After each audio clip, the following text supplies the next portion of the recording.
By now, the whole world has heard about this vicious murder that happened on a train in North Carolina. 23-year-old Ukrainian refugee Irina Zarutska was viciously killed by a career criminal named DeCarlos Brown Jr. He's 34 years old, who's been in and out of prison 14 times, a violent repeat offender.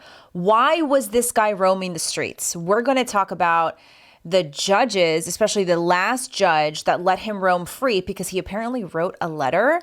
Of course, the judge is black. And let's not pretend right off the bat that this has nothing to do with race, because we can see from the very beginning that if the races were reversed, this would be the biggest story in headline news, and everybody would be talking about it for years on end.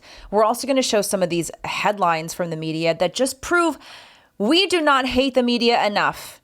However much you think you hate legacy media, we need to hate it even more. These headlines are just, I don't even think there's a word for it at this point that can accurately describe how blackpilling these headlines are. So in case you missed just the brief details, 23-year-old Irina was working at a pizzeria and she got on a train to apparently go home. And you can see in the surveillance footage that she just sat down and she was just sitting there, and DeCarlos Brown Jr., sitting behind her, decided to unalive her violently. And one of the worst parts of all the surveillance footage is showing that after she was stabbed, she's bleeding out and she's sitting there, and you can see this monster walk away from her, blood dripping from his clothes. And she's sitting there holding her neck in shock, essentially bleeding out, and nobody around her helps. In fact, people get up and walk away. They don't even want to look at her. So take a look at this footage here. You can see in the surveillance footage, there's no need for sound here, but nobody helps her. So this is after she's been stabbed. Look at the people behind her, the woman next to her. She just kind of glances over and then they just walk away. So she's sitting there stunned and she's sobbing and bleeding to death, and they just walk away from her. And then you want to say, oh, but this isn't about race. Okay, this isn't about race. Stop.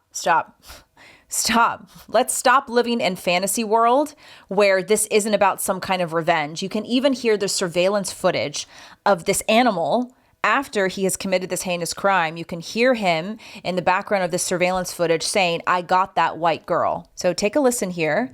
And it's hard to hear, but he says, I got that white girl.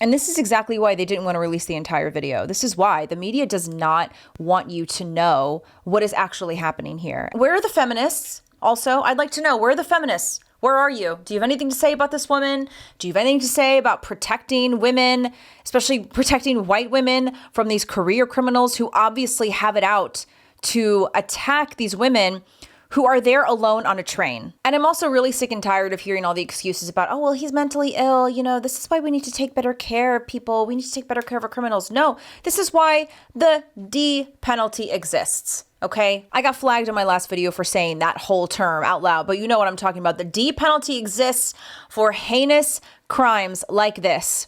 For 14-time repeat offenders, the fact that he was out of jail that many times and he was released into the wild, this guy should have been executed a long time ago. And of course, the media is already trying to rewrite what happened. They're already trying to make this, to try to shove it under the rug and make it seem like MAGA people are the crazy ones. Here's a great headline from Axios.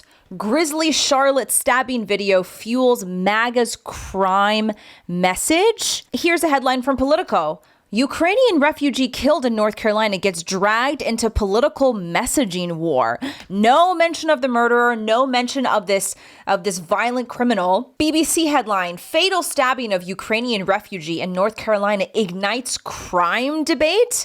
Again, letting this guy off the hook, like this criminal, that monster sitting behind her, is not even mentioned in this headline. And here's a great headline from CNN: how the lives of a Ukrainian refugee and a Charlotte man with a criminal history converged in a fatal stabbing. You hear how passive these headlines are. They completely take all the personal responsibility away from this violent criminal. They take away the most important elements of this story, which is that an innocent 23-year-old white woman came onto the train minding her own business, and she was brutally, viciously, violently attacked and murdered by a career criminal. These are the most important details of this story, and all of these headlines, CNN, NBC, Politico, BBC, they're leaving out the most important elements of the story to sanitize it, to try to bury it. Meanwhile, remember, these are the same publications that truly, literally spent years crying about George Floyd, another career criminal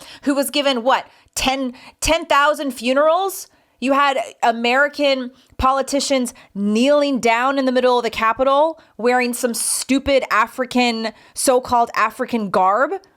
And now you have these same publications that are completely sanitizing a crime that is so much worse than whatever happened to George Floyd. This is one of many reasons why nobody trusts the media anymore. I heard from so many people, they said, if it weren't for X/Twitter, if it weren't for social media, I would not have heard about this murder. Like, I didn't hear about this from headlines in the news when I picked up the newspaper, when I got online to read the news in the morning. I didn't hear anything about this. The only reason I heard about it is because I got on X. And that's how I heard about it too. Now let's talk about Judge Teresa Stokes. This is the woman, another monster. Look at this, another monster.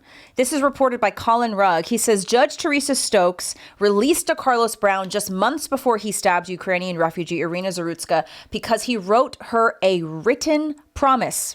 Remarkable. According to court documents, Stokes decided to release Brown because he, quote, promised her he would return for his court hearing. Brown had been arrested for the misuse of the 911 system and claimed he had, quote, man-made material in his body and demanded an investigation. Prior to this incident, he had been arrested at least 14 times, including robbery with a dangerous weapon and physically assaulting his own sister. And look at this judge. We're gonna just pretend like this judge should have her job still? Every single judge who let go of this violent psychopath should be held accountable. Every last one of them. But we know it's never going to happen because our criminal justice system is so deeply corrupt. These judges will never be held accountable, even though every single one of them should be held accountable. All of them have blood on their hands.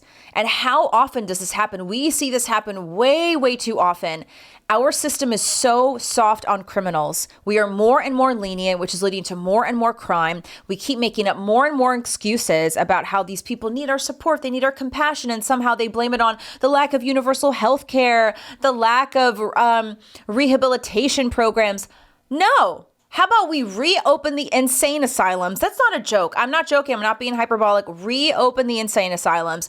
Put these psychopaths in there. And then with the really violent ones like this guy, death penalty. There's no other way to deal with this kind of human being. There is no logical argument. There is no reasonable argument on God's green earth why this man should not be publicly executed. Matt Walsh says, I want a witch hunt. I want every judge and DA who let this monster walk free arrested. I want them dragged in front of cameras and chains. I want their lives destroyed. That is not at all extreme to me. Extremely reasonable take. Every single judge and DA who was involved in this animal being released from prison 14 times, I also want them dragged in front of cameras. You know, the whole point of serving a criminal sentence, the whole point of being punished is to suffer. Without suffering, there's really no punishment. And so our criminal justice system has made things as comfortable as possible for criminals. Prisons have become more and more comfortable. They're not doing as much hard labor anymore. You have all these people that are advocating for the safety and for the comfort of prisoners, of actual violent prisoners. Sorry, this may be a hot take, but these kinds of human beings need to suffer. They need to suffer the consequences of their heinous actions. And if it's not going to be through something like the death penalty, it's got to be through some kind of hard labor, some kind of punishment in these prisons. I am so very done. I'm so very done with where our criminal justice system has ended up. I'm done with the amount of fake empathy and compassion from people in our society. You see everyone on the left who are now using this as a way to say, well, you know, this is why we need more universal healthcare. We need more government programs to help these people. Nope.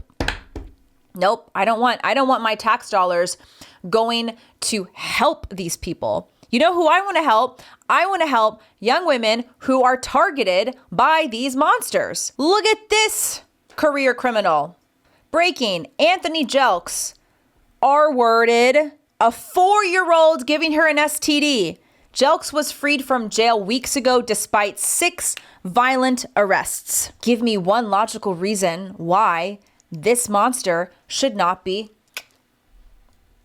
Tell me why. Tell me why a career criminal should be given more and more and more chances. Why? He was just freed from jail weeks ago, and he did this to a 4-year-old? A 4-year-old. There is something truly wrong with you. There is something wrong with every single human being who supports the release of these monsters from jail. There's something deeply wrong with you. And this is why, yes, we need to change things from a legislative perspective, of course, but our country is spiritually sick. The American culture is so spiritually deeply sick on a moral level. So that, of course, is immediately reflected in our judicial system and the legislative system. And this is why we're having more and more of these career criminals get out. They're released on bail, usually very, very little bail, and they're released into the wild, and they can terrorize and unalive children and young innocent women. So I am ready for public executions to come back. I am. And I'm so sick and tired of all this. I'm sure many of you watching are sick to your stomach. And maybe you disagree with me about the death penalty, but at this point, I don't even care if it's an unpopular opinion. I'm just so tired of seeing children and women terrorized by monsters. So don't forget to like and subscribe to this channel and like this video. Thanks for watching, guys. Let me know what you want me to cover on the next one, and we'll see ya.